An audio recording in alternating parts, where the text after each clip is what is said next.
Welcome to the Crockpot, and in this episode, we are going to start off hot and ready like a Little Caesars pizza. And Ngannou, look what he had to do to that boy Miocic over this weekend. A highly anticipated matchup from what happened 3 years ago in UFC 220 in 2018 when Miocic was able to beat Francis Ngannou, the man from Cameroon, by a unanimous decision over 5 rounds. And at that time, it seemed as if Ngannou was gassed to the max. Let's go ahead and take a look at what happened on Saturday.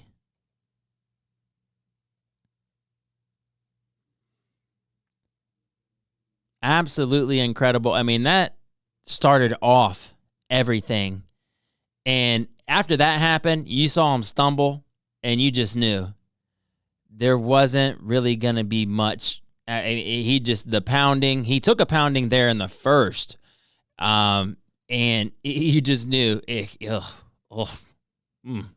think we get 3 angles right here. It is, oh man, I'm sorry, bud. Oh my God. It's like Herb Dean. We couldn't get to him just a little bit sooner? Punched him right in his neck, man. I don't know if anybody else saw that. Pretty boy, did you see that? Did you catch it? Man, I did not. I was watching the fights this weekend, and I was at my bro's house, and I left right after Woodley got destroyed. I did not stay for the main event. I was getting a little sleepy, and I missed a great one. I had friends betting money. I had people. I was hopeful for Woodley. I was like, oh, you know what? I think he got it. There's something soft about that boy. I don't know what it is. It's been a trigger over like the past few fights, and he just has not seemed to be able to get it back. So prayers for Woodley and some prayers for Miocic too. And the most interesting thing is if you look at their stature, and I believe that I have a visual at least of Ngannou for me to reference. And it, like, if you just look at the stature of this individual, he's a specimen. He's a freaking specimen. And then you look at Miocic, and Miocic is, it's not comparable, man. He looks like Miocic, and I know he cut some weight for this fight, and I'm not a UFC guru, but you know, Stipe Miocic, the guy from Cleveland, you know, everyone's Cleveland. I can't do it. This is cringy, man. Looking like Jake Paul in the ring against this is what should have happened when he knocked my mans out in the boxing ring, because this is what they're doing. This is not, I mean, yes, it's mixed martial arts to say the least. It's kickboxing, really, because when you have these bigger heavyweights, and a lot of the heavyweights, they're not doing all of the submissions and whatnot, and there's very few, and I'm sure I'm going to get chirped for this, and that's okay. But it's more so, look at my man with the hands. And someone was like, oh, did you hear about how he went through all these troubles in his life, and he had to crawl through a desert in Cameroon and on his way to France? And I'm like, yeah, I mean, okay, so you listen to Joe Rogan. But did you realize that he did that earlier in his life, like before Miocic beat him the first time? So it's not that Miocic stopped eating completely. My man got better over the course of 3. Look at that. Oh, God. Oh, jeez. Hey, parental advisory, please. And Miocic, he looks like he went to, you know what? So would you say, did you see the fight 3 years ago? I didn't.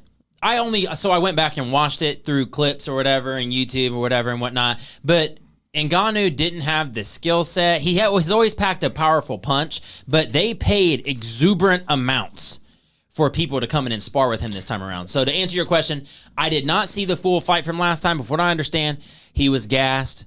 He wasn't able to keep up, and he kind of threw himself out after like the second round.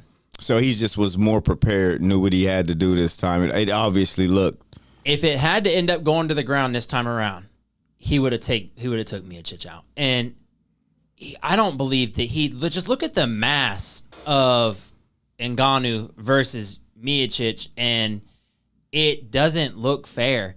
And Miocic is great, and he's poised, and he's humble, and they talked about how, in one of his recent bouts, the day afterward, he's cleaning up toilets in at a fire station. That's great. Why are you cleaning up toilets at a fire station if you just want to fight? That's the same question I had. Like, you can have humility and not clean toilets. So you mean after anywhere. you just want to fight, you made a 6 figures and now you're cleaning toilets? If you want to make a statement, that's cool. But I'm going to stick away from hey guys, can I do that next time? Because anytime I win a fight, big competition, hit a lick at the casino, I'm going out of town. I'm leaving the country. I'm not going to the nearest fire station to clean your toilet because I told you I was going to. Nah, you know how Dave Chappelle used to say, "I'm rich," So he says he's going to clean the toilet and he returns to clean the toilet. I don't know what he did. I just don't know why. This was something they talked about, that they were like, "Oh, he's so humble and he's this and he's a community guy and he's from Cleveland." And that's great for all my Cleveland people.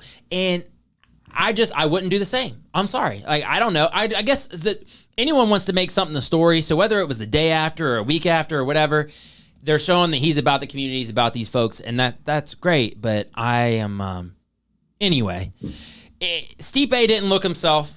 Ngannou's a much different fighter than he is in 2018.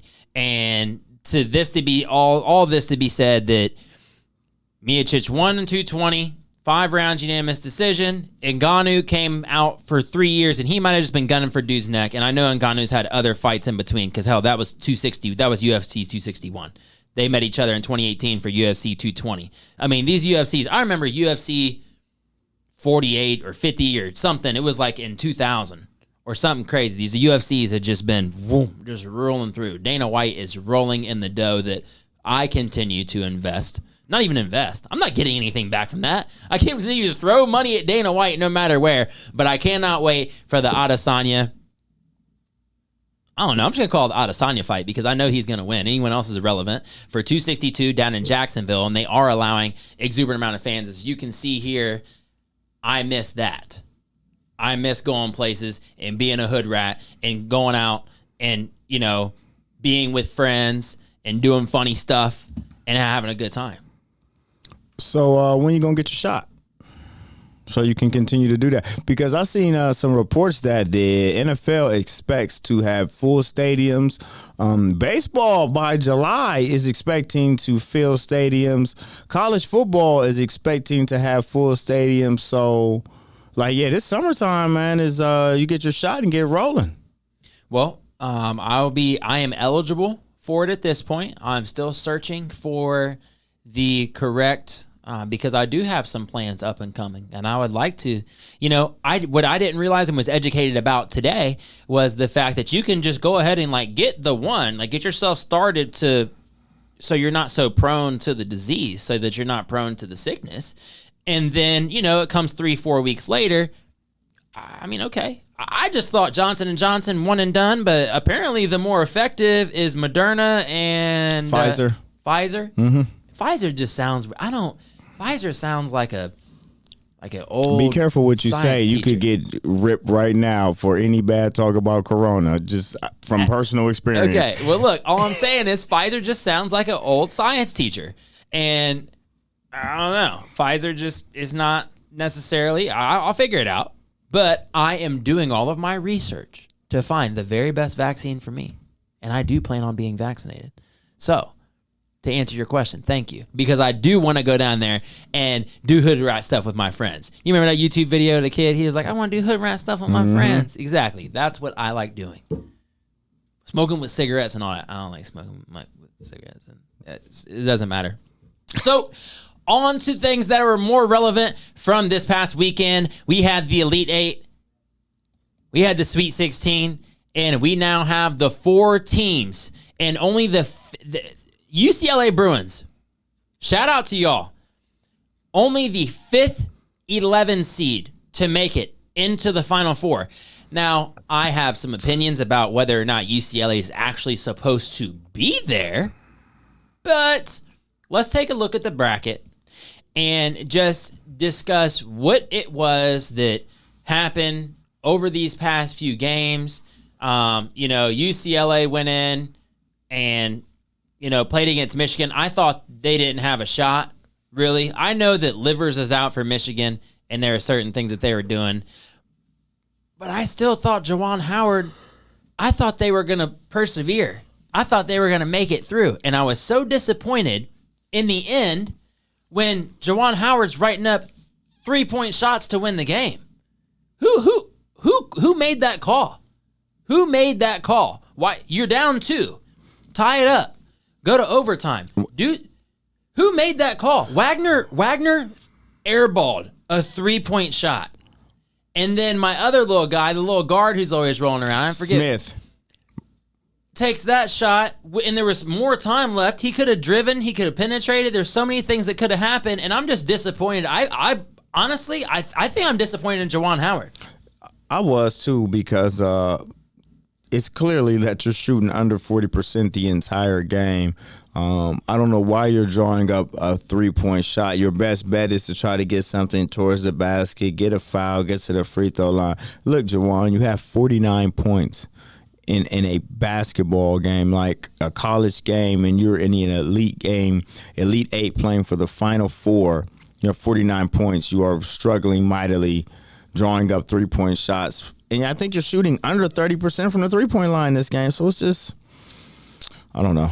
Well, let's kick it on over to the other side. I know that it makes sense to talk about UCLA and talk about Gonzaga, but just looking at the bracket, let's just skirt to the right. Okay, let's go ahead and jump across the pond to Houston, the 2 seed, beating up on Oregon State. In that game, a 6-point difference in the victory. Houston doing things that I thought they'd never do. And I could not, it's just, Oregon State, I was rooting for them just because they had been there, and I liked the underdog in some scenarios. And I know they've been doing a great job. Oregon State won their I think they were 11-12 or something on the year at some point, and then went all the way and won the conference tournament, and that's why they were supposed to be in there. So, believe in the Beavs. I believe in the Beaver, and I was rooting for them. But they also not a very high-scoring team. So, with that being said, I can't really see there being, all right. Let's just take it right above. Okay, that game scores in the 60s. Michigan UCLA scores, let's just call it below 50s, in the 50s. And then Baylor against Arkansas, which I thought was a great game as well, 81-72. I thought Arkansas was going to do it to them. And then Jalen Tate, Jayshawn Tate's little brother, has a good game. But also it was like the most, I don't want to say it's a quiet 9. You saw his presence everywhere. Defensively, steals, blocks, and points. He was always around the basket, taking shots, but he wasn't always making the shots. And I know they have a lot of other members on their team. But Jalen Tate had like 9 with like 3 minutes to go or something, and was at the line a few times. And I don't know, I'm not sure what he ended up with, but to have 9 points and everyone was kind of hyping him up and talking about his name. I know he came from, was it Eastern Kentucky? Yes. He's a transfer guy. So, and that's great that he's a Columbus guy, and I can appreciate that. And his brother's doing his thing in the league. But Jayshawn Tate, or Jalen Tate, I'm sorry. I don't know. But there's obviously more points being scored by some of the better or the top tier teams. And we can call it defense if you want to. No, that Michigan is bad offense. That was bad offense. It's such thing as good defense. That was bad. Well, and I'll highlight now the fact that Zaga is going to battle against UCLA. And their game was very demanding over USC.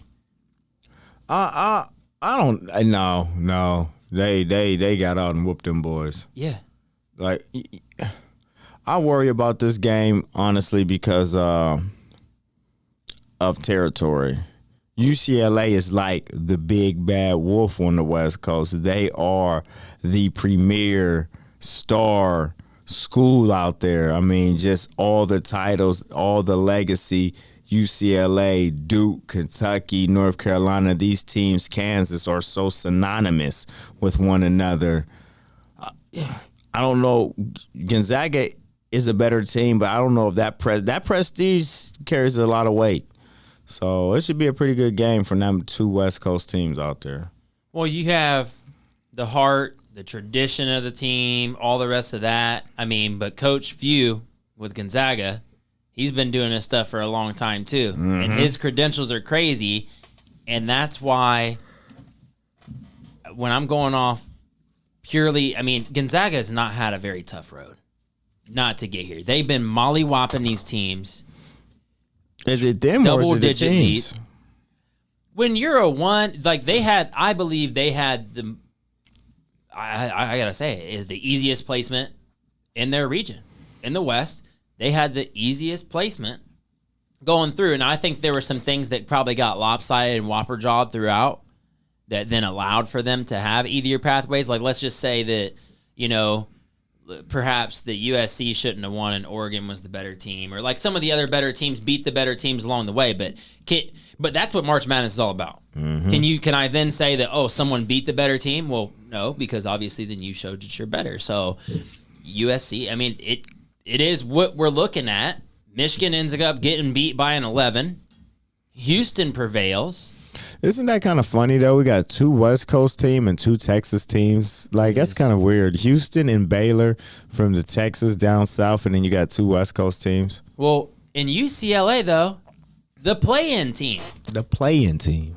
And that's what's it just pains me. I don't care if they're the fifth ever team to make it to the Final Four that's an 11 seed. The fact that because they weren't, I don't know how far this trails back. I'm sure it trails back more than just the play-in era. But UCLA playing in against Michigan State. That's a play-in game. Michigan State versus UCLA. You proved yourself worthy to be playing during March at this time because of what you showed. If you're going to go up and beat against and beat the Spartans, I mean, coach I don't know why I'm drawing a blank on dude's name right now. I think that's crazy. Tom Izzo, who you talking about? Izzo. Goodness gracious. I should think about Izzo, like the one, like the singer, Izzo. Who? Lady Gaga? No, that Izzo chick. It's a real chick named Izzo. There's a girl named Izzo. But anyway, Tom Izzo, if you're going to beat the Spartans, you're going to beat Tom Izzo, then you deserve to be where you are. And we've got some other coaches and things that we're going to be talking about later on in the show and what we're going to be doing to make our way through the rest of the show. But we're going to go ahead and gear up for a break. But before we do that, Pretty Boy. Yes, sir. Who do you have in your games this weekend? Honestly, let's just go Gonzaga, Baylor for the chip, and let's go Gonzaga to complete the perfect season. 2020 has been a year to remember, so did Tom get his seventh? I assume Gonzaga will just run the undefeated table and finish it off. Which I don't, and you said that who was the last team to do that? UNLV. Yep. I remember you saying it on the show a few weeks back. So there you have it. I have been wanting to see the Gonzaga-Baylor matchup for months now because they had their game postponed earlier on this season. I believe they were supposed to play in December or in early January, but COVID had broke that down. Their game was postponed, and then they couldn't end up making that up. But Gonzaga's played a lot of freaking games this year. And I know Texas has been kind of in turmoil with what they have going on. But regardless, that's what it should end up being. I would hate to see Houston end up beating Baylor, and they've got some dudes playing for UCLA, so I hope it's a good game. But with I don't even want to say it. Starts with a T. Jazung. Doesn't start with a T. Jazao. Whoever the dude is for UCLA, though, he's nice. Julian something. We'll figure it out. When we come back from the break, I'll have that all ironed out for you. You're watching the Crockpot on Score on Air. In sports, you want to have a player that can get the job done right every time. A real all-star, somebody that's dependable and you can turn to when the game is tough. That player in the audio-video industry is the theater people. From setting up your home's Wi-Fi network and offices, conference rooms, to setting up home theater inside or outside, to setting up the systems to make your home run smarter and safer as well. The theater people can do it all with the quality of professionalism you can expect every single time. That isn't just a great all-around player, that is an all-star. That is why we are the leaders in audiovisual installation in Central Ohio. So call us at 614-604-6327 or check out our website at ttpcolumbus.com to figure out which products will fit you. And don't forget, amplify your personality with the theater people.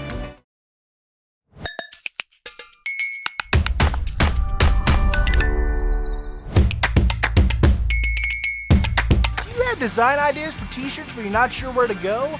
Go to Mojo Sports Gear. That's right, Mojo Sports Gear. At Mojo Sports Gear, you can get custom-made shirts. Whatever design you need, Mojo Sports Gear can provide it. Don't forget to grab a custom-made cap on your way out and rock the best headgear in the game. Give them a call at 614-864-6656. That's 614-864-6656. Johnny Juzang, of course. Johnny Juzang. And I feel like a dummy. That means I just blanked out on the guy who's scoring more now than Bill Russell averaged in the first 5 games of the tournament. Bill Walton. Nope. All these damn statistics. Look, regardless. Dude's what's killing going it. on? He's averaging 25 points a game in the first 5 games. And he was not scoring that from UCLA. But yeah, tell me what's going on. You got to stop taking hits to the head like this, man. You can't be letting people punch you like this, man. That's why you blanking out. You losing memory, man. You know what, man? It's also... Can't be letting people punch you in the face like this. You know what? Oh, man. That sweet chin music. Yeah, I should have stayed and watched this live last week. Man, I'm telling you. And it was when he bent him back, though, you see the angle from the other side, he gives him this. And it looks like he leaned like into it. He walked right into that. Yeah. And it didn't seem like much because it was just that he was already stunned right before that. He was hitting with that overhand right. Yeah. So, I mean, and I'm not, oh, God. You know what? Take it away. Take it away. I cannot. I can't watch it. There's the violence of it all. Yeah, it's bad. The violence. But Johnny Juzang and Tom Izzo and those guys, hard to be able to forget, but Johnny Juzang has been really showing up and showing out for UCLA, and it's incredible to be able to watch them. But their road then going to come to an end this weekend, tomorrow, against Gonzaga, as they have the chase for undefeated. So that's just how it should make sense. I don't believe that any team could really play with Gonzaga based on what I saw. Baylor looks really solid, though. Baylor's big, and they've got guys running around, but it's not all about size. I think Few has the right culture and the right template for his team, guys who have been playing together, and he rarely has, so many. How many guys you hear about going one and done from Gonzaga? No. But Baylor, it's cool because I didn't know that they hadn't been there in so long because Baylor's been trying to work on what? Football? What else are you going to be working on? Baylor has its years where it's really good in football and basketball. It's like almost alternates. Like they stunk in football, so they're really good in basketball. And next year they'll be average in basketball and really good in football. But I also know their women's team, though, in basketball is pretty solid. They're stellar. And I know they have other sports. I believe they even have a great baseball team or something. They had a couple great players that came out of Baylor, like Josh Gordon came from Baylor. Josh Gordon did come out? Okay. And then, man, and I just got to say, rest in peace to my homie's career, RG3. Because me, as a Washington football fan, my guy went down there to Baylor, made a name for himself, won the Heisman, and then gets drafted, plays against Seattle. One of the reasons why, if you don't know this already, I do not like Seattle Seahawks. For me, it's been gut-wrenching ever since I watched him tear his ACL. And that was all Mike Shanahan's fault. from keeping him in there because he had already had a brace on his knee from something that he had tweaked earlier on that season. But because we were in the playoffs, and yes, I say we, I know who I'm talking to right now. Okay, with the Washington football team decided to keep him in and put him out there because it was the best shot they had to win against. I mean, that's when the Seahawks, well, that's 2013, 2014 when the Seahawks, I mean, marched on. I think that was their road for the Super Bowl. It was either that year or the year after. But Possibly. I'm like, damn. Well, they went back to back, won one, lost one. So they did. So I mean, I'm like, but damn, if it had to be anybody, but just the fact that he tore his ACL playing against them, it just put a bad taste in my mouth. But look at all the rest of the turmoil that has encompassed the Washington Redskins organization since football that time. Team. It's the football team now, but it was the Redskins then, and I just got to say it like it is. Because we still have Redskins all over the place, and I could get flagged for that. But Utica is a high school in Central Ohio, kind of outside of the outer belt, and they still have Redskins. So how can some teams, even high school, local, we should be on like a unified front with like this chase to change the Indians' name? I know I'm going on a bit of a tangent here, but we should be in agreement of certain things. And I just, like, if you're going to have it for a pro sports team, then what makes it okay to have it for a high school team? I don't know. Tweet in, tune in, tweet at me, Ajax, at Jay Jackson on air. You know, send me a DM on Instagram, do whatever. I promise I won't treat you like Kevin Durant treats other people. Well, how does Kevin Durant treat people? I guess Kevin Durant, when he feels wronged, you know, and we talked about people feeling wronged last week. So, you know, but Kevin Durant comes at next on DMs, and then other people share those DMs, which I didn't really want to have to get into it because it's not a focal point. And it's not for this show. But Kevin Durant was upset by something that I believe Michael Rappaport had said, and then they had words against each other or amongst each other, and then they started like DMing each other on Twitter or on some platform. Man, you want to know something, man? And Kevin Durant, and then he had to end up apologizing for it. That's what I'm saying, though. If you say what you mean and you mean what you say, don't apologize for it. Kevin Durant, you soft as a cream cake pumpkin pie. Period. Wow. He one of the softest dudes ever. And then he got out to Golden State, man, and then he became this tough guy where he's trying to punk mascots and talk down to mascots. And now all of a sudden, man, you are 7'1" and you are 160 pounds, dude. I will break you in half. Yeah. Kevin Durant, soft. Have you seen Pretty Boy? Puff. Like, he's pretty vascular, is the term I believe for it. You know, and like the upper extremities. You know, he's not a tough guy. Draymond Green's a tough guy. Draymond Green, I would not mess with. No, Draymond Green is he's a large individual. Like Draymond Green, you know who his cousin is? It's Ngannou. Ngannou's his cousin. Ooh, yeah. No, and I don't know. In the family. I made that up. Sheesh. But if you look, and I wish I had one side by side for Draymond and Ngannou right now, but it looks like they could be cousins. I mean, I don't know. Whatever. You know, it's just. I mean, dude is swole. And Draymond not like that, but if Draymond worked out like that all the time, then yeah. Like, I'm saying. I mean, I can see it. You know, there's a lot of. Yeah. You know, just whatever. Dude. But look. Draymond, though, yeah, I would agree with that. And I don't like the way I don't like the way that he talks and, like, treats other people and stuff. But I believe that, like, he's one of those guys you'd rather have on your side. Yes.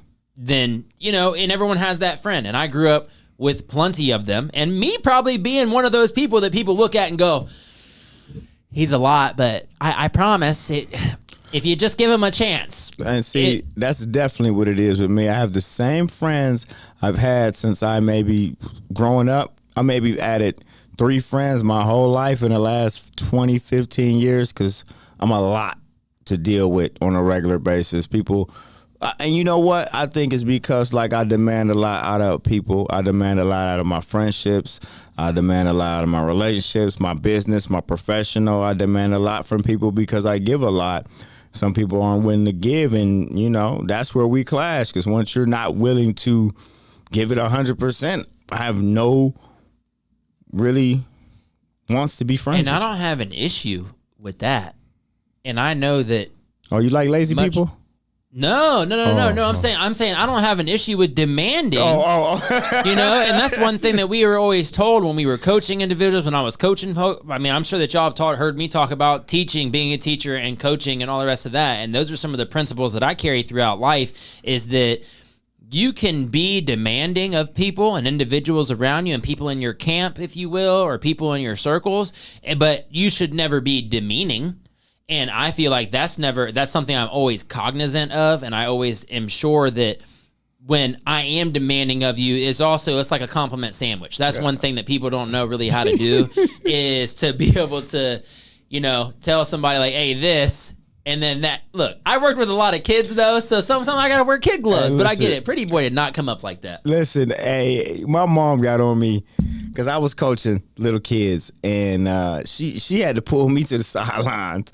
Like, baby, you can't be talking to the kids like that. Like, listen, somebody needs to talk to the kids like that. Like, you know, I understand that mom's like, he's tired and he can't run anymore. Like, man, if you don't get on that line right now, you just jumped off 3 times in a row. If you don't get on that line and run till I get tired, No, but you got that old school, like, type mentality, and I had coaches who they would like try to play mind games and stuff. I think some things were like a little bit different. Like when I was coming up in like little league type stuff, they were different. But I wanted to play with the coaches from like the inner city leagues that were some dogs, and like the kids who I wish I was playing amongst.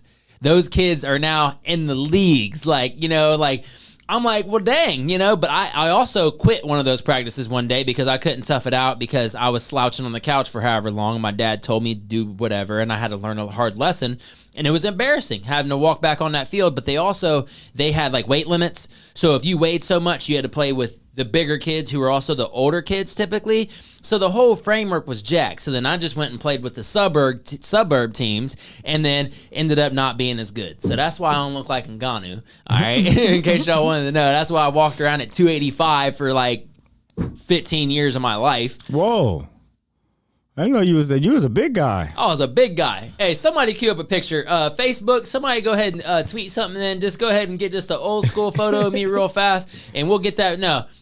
But I was playing football, and I thought that because I was pumping as heavy as I was, that I could just eat whatever I wanted to and to just not move. So then I turned into a stump, you know? Damn. Yeah, it was not good. But in the past, you seem like you got a pretty good personality though. You still getting the girls, huh?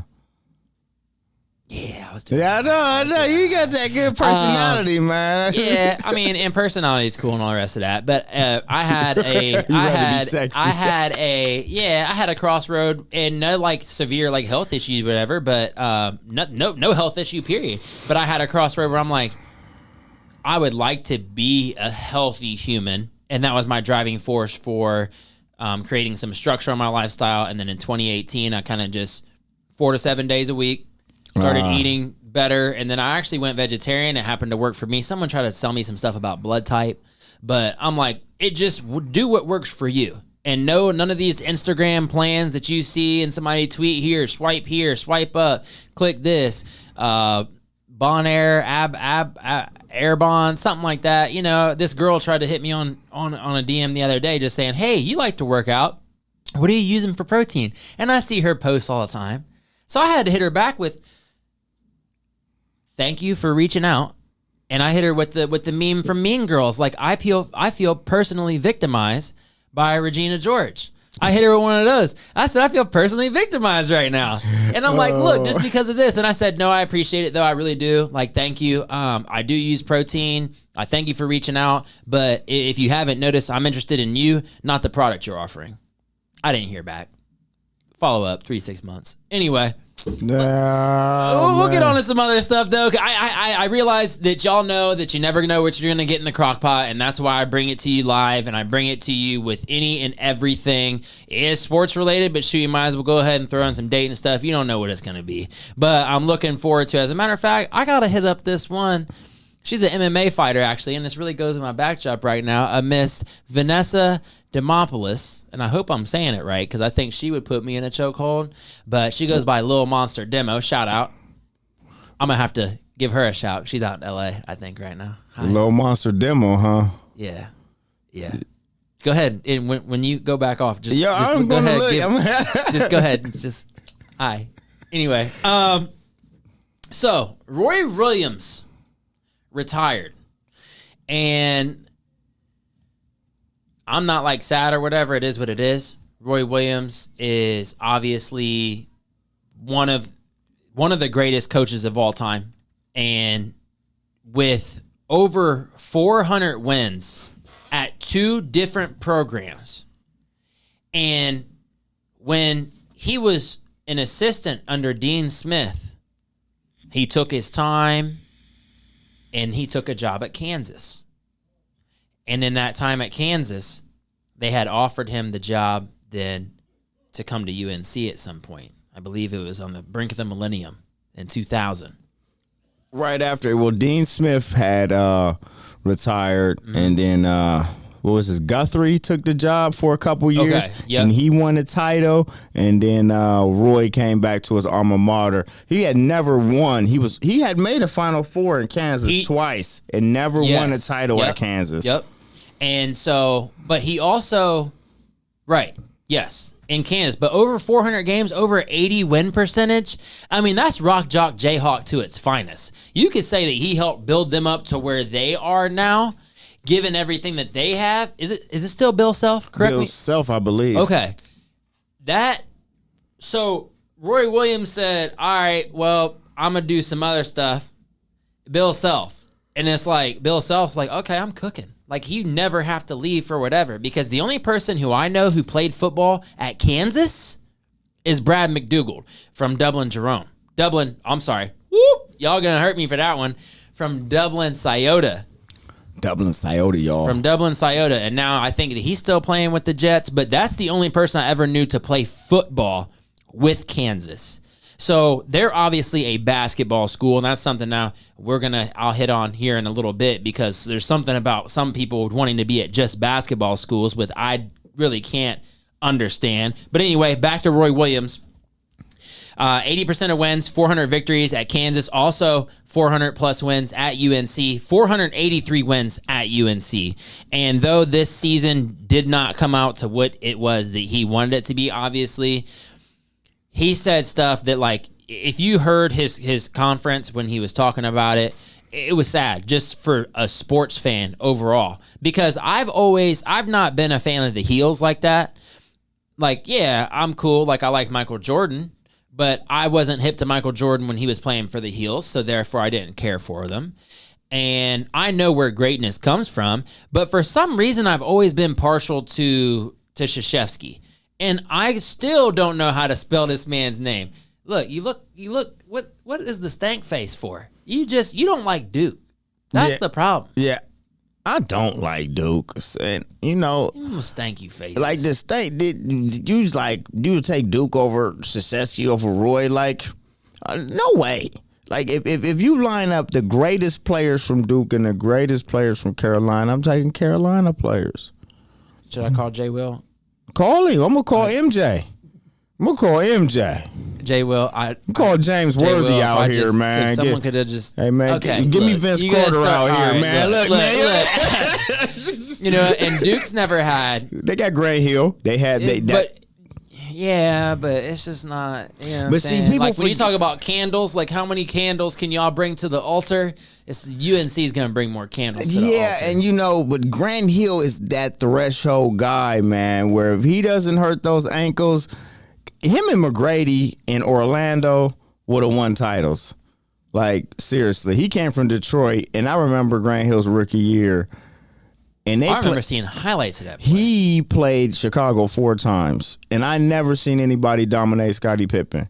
Grant Hill, his rookie year came in, he was dominating Scottie Pippen. As a matter of fact, they had highlights of Grant Hill when they played against them during the documentary from The Last Dance. Like, because Scottie had scored, because Scottie had signed that contract. Oh, terrible. That the contract, the numbers were terrible, right? But he had signed that during like that time period, and there was just a lot of questions about whatever. But like, yeah, Scottie Pippen though, he was still going to go hard, even though it was only for $15 million on like 12 years.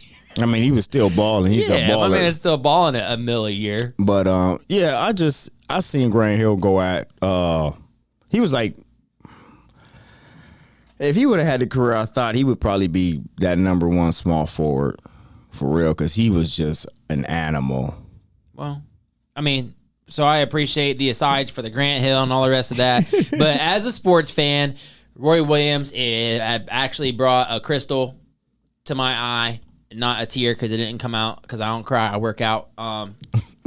Reference from Starsky and Hutch. But, he just said he no longer feels like he's the right man for the job. And some other things cited. His wife had wanted him to retire in 2009, also in 2017. So it's like he'd really been pushing the limit with I think it was 13 years with Kansas or 15 years with Kansas, 18 years with, or something like, 18 years with UNC. It seems like so much longer. But congratulations to Roy Williams then. When we come back, we're going to queue it up for a break. But when we come back, we're really going to get cooking. We're going to turn it up. We're going to speed things up. And I have a little bit left for you to talk about as it comes to some coaching hires and the possibilities of who might be next to fill the shoes of Roy Williams and to replace Archie Miller at Indiana. You're watching the Crockpot on Score on Air.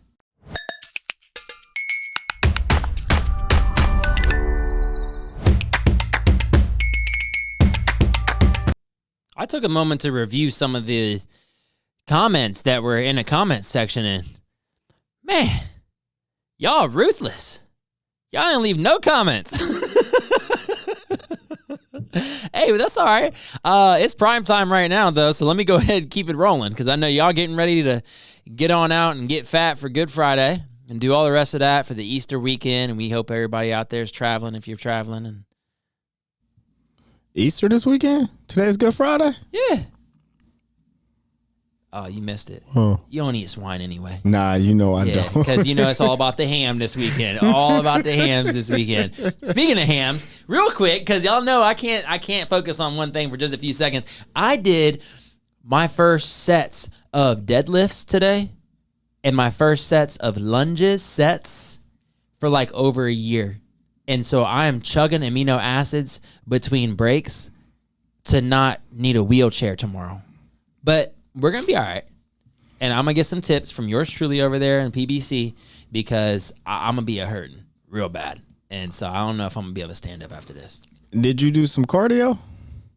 Yeah, I ran a mile to start. Ooh, to start? Yeah, that's what I went with a mile every day. Yeah. It's either that or 15 minutes on the Stairmaster or 15 to 20 minutes on the cycle bike. And then to get myself, get my blood or my BPMs up. And then from there, I go ahead and hit a lift of some sort. It doesn't matter if it's lower body, upper body. But yeah, so I ran a mile first and then I got into the legs.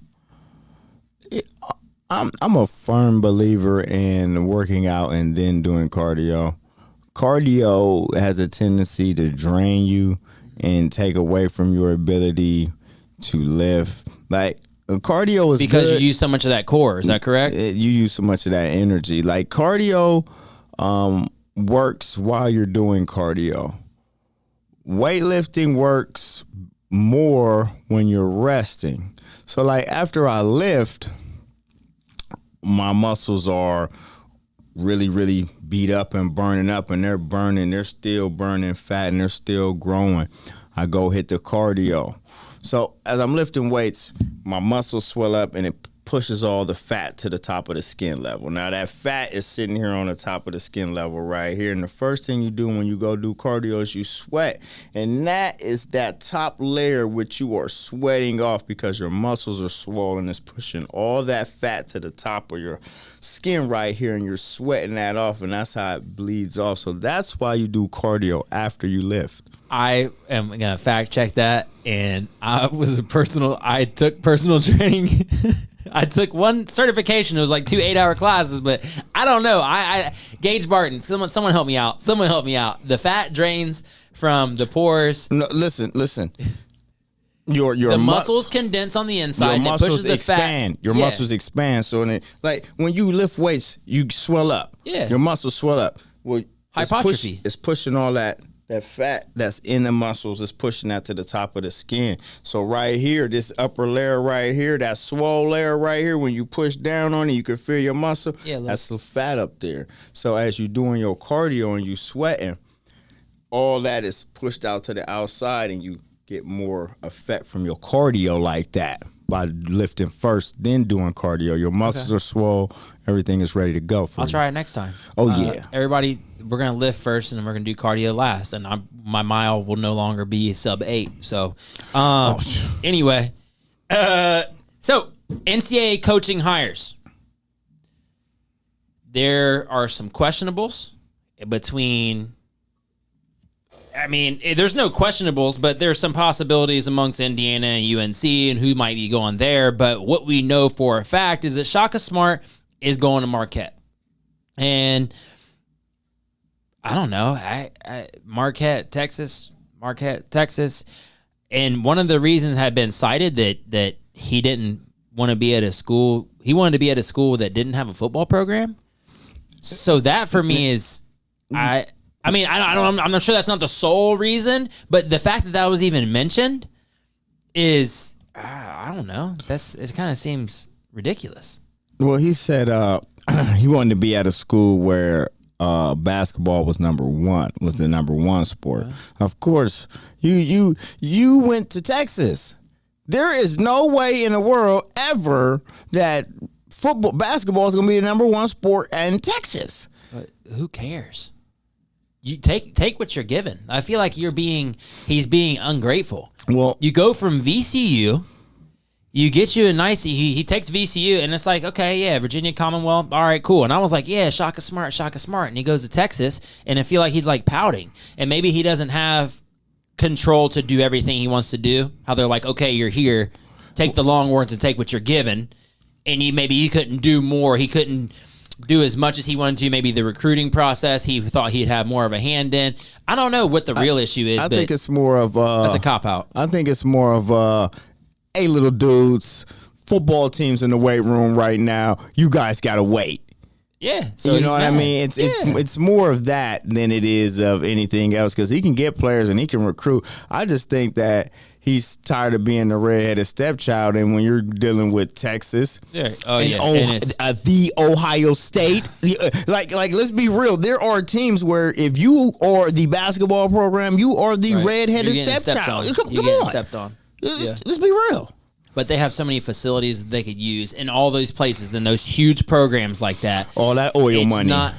It's not even a big deal. But we'll move on from that. Shaka Smart going to Marquette, but Chris Beard to take over Texas from Texas Tech after what he was able to do at Texas Tech. And I just want to know how long this has been planned, because obviously it was. Because Chris Beard's obviously like a Texas guy. He's he's willing to be able to take on this position. And he's likely with the program because Shaka Smart, he was neat, I have to say, as south as Virginia. And then, because isn't Shaka Smart also is he from Michigan? Is Marquette in Michigan? Marquette. I thought it was in Indiana. Somebody, we're going to check on that right now. But somebody had told me, and I thought it was the Phages. So if he gave me some wrong information, I'll be upset, Mr. Phages. Or that Shaka Smart was from that area or something like that. But without taking hearsay from some of my friends and cohorts here, I just feel as if perhaps Chris Beard, they had already had this stuff in the works. What do we have over there, pretty boy? Wisconsin, Milwaukee. I thought it was Indiana. So that's where DJ Carton went, right? That's where Dwayne Wade went. Okay, I know he went to Marquette, but I believe DJ Carton transferred from Ohio State to go to Marquette. Hey, man, Marquette got some players, man. Jimmy Butler. So those are guys who are products of Marquette. Wesley Matthews. So I don't know. Woo. I just hope that Shaka Smart can actually make them have a nice program. But the Chris Beard thing, it just seems like funny to me because they were talking about buying out Shaka Smart, and although it's not a huge emphasis, and I'm not going to lose sleep over it, it just still kind of seems a little bit wrong to me that Shaka Smart, he's down here, he's in Virginia, and then he's like, okay, we're going to go to Texas, taking this leap of faith, and something about just the way that things are operated, I don't care what you look like, I don't care what you look like, Shaka Smart, just something about how you operate, especially in, maybe it's just different states, like Texas, but I'm still correlating with the South. And he's like, just get me the hell out of here. Obviously, if he's like, just let me go. So let's leave it at that. Chris Beard obviously been more comfortable with that and was like, okay, yeah, let's do it. If y'all want to have the football team lift before us, we're cool. We don't need to lift. That's fine. You put these guys on the Coach Carter program and have them run their ass off everywhere. Oh, man. Anyway, Indiana possibilities. We have possibilities for the Indiana coaching vacancy. The Indiana coaching vacancy? And number one, John Beilein. I can't really see him going back to the Big Ten if he's to come back right away. After he left Michigan. And why did he leave Michigan? To go to Cleveland. Am I remembering this correctly? To go coach in Cleveland, and then he left Cleveland, or was basically pushed out of Cleveland because he said something ignorant in the locker room regarding them being thugs, and then he had to bounce. Is that what happened to Beilein? I'm almost positive that's what happened. And unless I'm thinking about Jim Boeheim, no, that's not. They all sound the same. Yeah, John Beilein. John Beilein from Michigan went and took the job with the Cleveland Cavaliers, and then from there he said something about y'all are acting like thugs. And it might have rhymed with it or whatever, but he said he misspoke, and the players just completely lost it with him. So that's who was up there a couple years ago. So I can't really see John Beilein being able to come back into the Big Ten, especially competing with Michigan. Now, he left Juwan Howard with at least a couple good classes or whatever. And I don't know. If you're Juwan Howard, you walk into somebody's parents' place and you just say, hey, look, I'm Juwan Howard. You obviously know this. That's why y'all are looking at me like that. And, does he want to play here? Or if not, then he could always go to the Ohio State, but they're not going to win, so you might as well just send him up here. Well, it shouldn't be tough. John Beilein as a possibility for Indiana. Rick Pitino. Oh, Rick boy. Oh, Rick Pitino. And I don't know. To have that mobster back up in there again, I could see him going to Indiana because he's at a smaller school right now, but obviously he still wants to coach. And that man is scary. Every time I look at Rick Pitino, he reminds me of Ray Liotta for some reason. They look like they're related. But, yeah, he looks scary. He looked like one of them good fellas. He just roll on you, man. Yeah, no. So, I mean, I'm like, you could coach wherever you want, bro. But, he could be I think that would be a good candidate for Indiana. There are some other ones, but one of the names I pulled out of the hat, Brad Stevens. In my right mind. Now, that he would build great legacy with Indiana, but I just don't see that as being the best fit for him. It doesn't necessarily make sense for him to leave Boston. And all that talk that Boston is that is a franchise. You don't just do everything that you've done. And he lost Kyrie. Kyrie really probably wasn't the best fit for that. He can build a system. He didn't end up being able to get Hayward. There's some of that stuff in the front office is out of your control. Danny Ainge is a great general manager, though. And you don't want to leave that system, unless you're going to Indiana and they're giving you $8 million a year and complete autonomy. Complete autonomy. I'm talking about you're gonna be Urban Meyer, Ryan Day, Gene Smith, and Nick the president Saban. Of the university. Yep. yeah. I'm everybody. It's basically okay. Nick Saban. That's a great comparison. Nick Saban, I am sure, and I don't have connects like that. Don't ask me no questions. Maybe the guru does. Yeah, Nick Saban does what he wants to do, and it works. So unless Brad Stevens was able to get Indiana to relinquish all control to him, which I don't think that he'd actually be capable of, but I just feel as if, why would you do that? You just wouldn't. There's no reason to do that. UNC hopefuls. So the UNC hopefuls are actually insanely interesting. The UNC hopefuls include Mark Few from Gonzaga. And we'll see what happens. Let's see. So games get played tomorrow, Saturday, April 3rd, the day before Easter. And I believe that the championship would then be another week from that. I know we've got the chart up somewhere, but they don't play just 2 days away, right? Is it going to be Monday night? They don't play on Monday? I thought the championship's always on Monday night, right? College basketball and football? Always Monday nights, right? I thought they were going to have a little bit more time. Let's Dang. look. Okay. Well, we will see what happens And I apologize that, I'm in the moment. I'm in the now. I'm not worried about what it is that's happening. But I know they have the women's Final Four. They've got the men's Final Four. And I would guess that if anything, the championship would get played Monday night. And then the women's championship, NCAA women's championship, would get played on Tuesday night. But we got that coming up here in just a moment. Monday, April 5th at 9 p.m. is the championship game. Damn. All right, so we'll see, Mark Few, what happens here soon. If you go win a natty, do you just leave Gonzaga right now to go be with UNC? That is a dream job. That's got to be a dream job for so many people. And I don't have all of his resume, but I feel as if you have to be plugged into UNC, almost like many other programs across the nation, that you actually need to be in a position where you went through the school at least, almost like Notre Dame. You had to have gone to Notre Dame to end up being a coach or something like that. That kind of cult-like following. Hubert Davis, who's the UNC assistant right now, he's a black male, which is a big hype to be able to get these people, and he would then be, I don't know, with Roy Williams being the predecessor, Hubert Davis would be a good one. So if he was under Roy Williams the whole time, that just makes sense.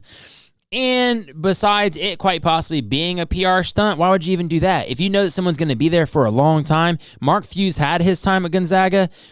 He's going to have to win this championship on Monday in order for him to really, his resume to go to the top of the stack. But regardless of whatever that may be, Hubert Davis, another good selection. I can't see Jay Wright leaving Villanova to go to UNC. He's got what he needs. I believe Villanova's in the Big East, and I don't believe there's any reason for him ever to have to leave. But those are the hopefuls that they had up and ready, and I can't really see any of that happening. We are getting to a point where we're about to be ready for the Good Friday service. Matter of fact, I think that Kanye is going on at 3:30, so we got to get on up in there. But lovely to be able to have this. I've got much more, but stuff that can be on the wait. We are gearing up right now. The Ohio Media School presence in the Score on Air network across several campuses in different states to bring to you the NFL draft. And we'll be syndicating that broadcast right here from the Ohio Media School in Columbus. And we're going to be bringing you AFC North and AFC South detail. So interested to see what that's going to look like in the coming weeks, but we're going to be plugging that and hyping that over the next few weeks. We're going to be very excited about that. And it's okay. We don't really have to get into it, and I'm going to cut it short because, Aaron Rodgers, that's been the same old. Is he going to stay? Is he going to go? Will they extend his contract? Deshaun Watson, cases are stacking up. People are coming to support. It's really, do we touch that? Is he going to go exempless? Are they going to cut him? Hell no, they're not going to cut him. Just know that. I don't care what he's facing. They're not going to cut him unless he pulls an Aaron Hernandez. Justin Fields, Pro Day. There's been some talk about whether or not he's actually the guy who stays late and arrives early. Well, I'm just going to tell you right now that I was at BBR a few weeks ago, and if he's staying late and arriving early, I wouldn't have seen him. And that's why he's number 2, if that. But that ain't nothing to do with me. Because I'm not running the 4.40. I'm not dropping dimes. So, ain't nothing to do with me. Francisco Lindor signed 10-year, $341 million. Just got right on over my boy Ortiz, who signed that great contract, but signed his life away, though, for 12 years or 15 years or whatever that was. And we talked about that, me and Pretty Boy, briefly. But we're going to go ahead and get on up out of here. Got that ham cooking, and Pretty Boy don't want any of it. So, that's all right. We're going to see you back again next week. Right now, we're still sitting with Tuesdays, but it could be any day as we're fitting in the schedule, doing everything we can, getting ready for this NFL draft. I've got a trip coming up, and I got a wedding in Vegas to go to. But make sure you're staying tuned with the Crockpot, and you can catch us on all of your favorite podcast platforms. There after the show, usually a day or two after, because your man still got a 9 to 5. Here at Score on Air, I'm Julian Jackson. You're watching the Crockpot.